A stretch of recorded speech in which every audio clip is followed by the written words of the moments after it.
پێشانگایەکی شێوەکاری هونەرمەندێکی کوردی ڕۆژئاوای کوردستان لە واشنگتن تیشک دەخاتە سەر ڕواڵەتێک لە سووریا کە تەمی شەڕی نێوخۆیی ئەم وڵاتە ساڵانێکە دایکۆشیوە.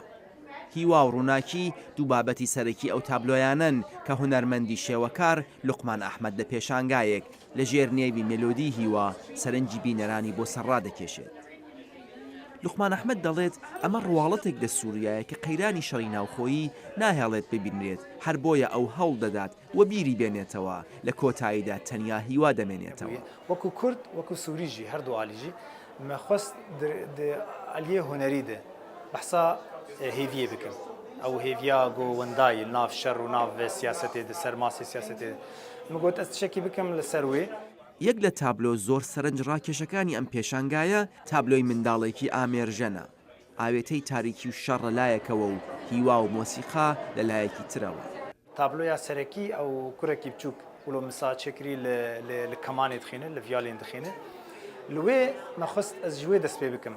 یعنی ئەو لاوەک چ چیرۆکێ دەبێژێت چیرۆکە سووریات بێژێت چیرۆکانە سووری تەنێ ئەگەر بێژین چیرۆکە ژیانێکیشی بێژێت ئەو وڵاتێن گۆ زەحمەتیا شەڕ کشاندنە ئێش و زیانە شەڕ و پێفچوونا گۆ چێ بوویە زارۆک ئەو بەهای حەری مەزن دەدن ئەو دمە قوربانیە سەرەکی لێ زارۆکجی چنە هێویەژی دن ئەو کورکێ بچووک لە کەمانە خۆ دخینە وەک نزان بێت چل پاشوی چێ دەبێ ئەو شەڕ و داعش و کوشتن و جینۆساید و هەر تشت تانگ و تۆپ لێ ئەو لە موزیکا خۆ دخینە ئەو لاوک چیرۆکەکێ دەبێژێت چیرۆکە هێویە دەبێژێت.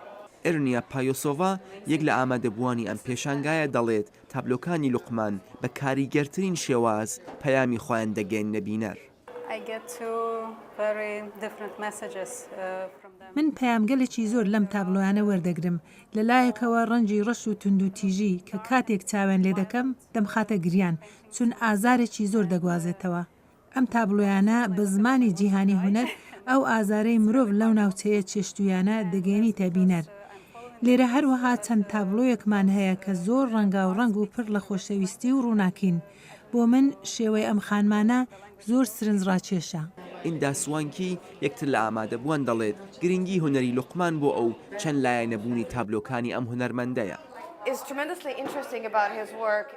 ئەوەی کە بەڕاستی بۆ من سەرنج ڕاکێشە چەند لایەنبوونی ئەم تابلۆیانەیە.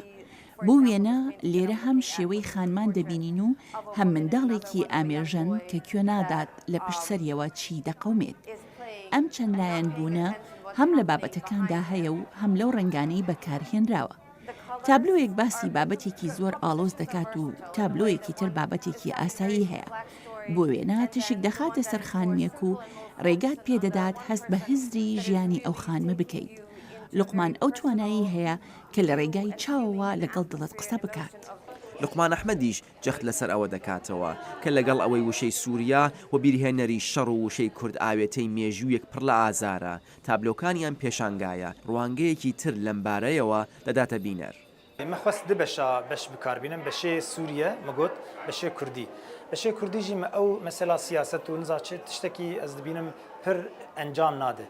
تەنێ ئەو هونەر دکارێ یعنی ئەو ئەمبێژن پەیام یان نامەیە بۆ واتە بگینە خەلکی ji ber lom ئەو jinana bijartin ji ber tiştekî nerm e tiştekî ciwan e tiştekî biwateyê li dawiyê jî yani hêvî lazim bi ser keve. لە بەشێکی تر لەم پێشانگایەدا لوقمان ئەحمەد لە بەردەم ئامادەبووان تابلۆیەکی کێشا و هونەرمەند جانی دیلان هاوکات بە ئامێری تەنبور هاوڕێی کرد. ئەم پێشانگایە 20 سپتامبر کراوەتەوە و تا 4 ئۆکتۆبر درێژەی دەبێت. شاهد عەلەوی دەنگی ئەمریکا.